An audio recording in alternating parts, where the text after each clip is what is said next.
যদি বাংলার বুকে নাম তোমার রাখতে চাও অম্লান, তবে হয়ে যাও তুমি জিয়াউর রহমান।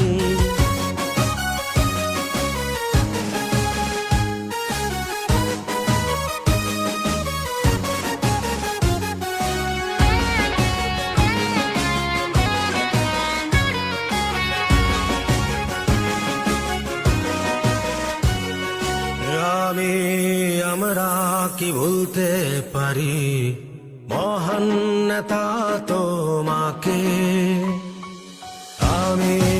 আমরা কি ভুলতে পারি মহান নেতা তোমাকে? তোমার চেতনা রক্তে মাখিয়ে মোরা হাসাবো, আমি হাসাবো বাংলা মাকে। আর রাখতে চাও অম্লান, তবে হয়ে যাও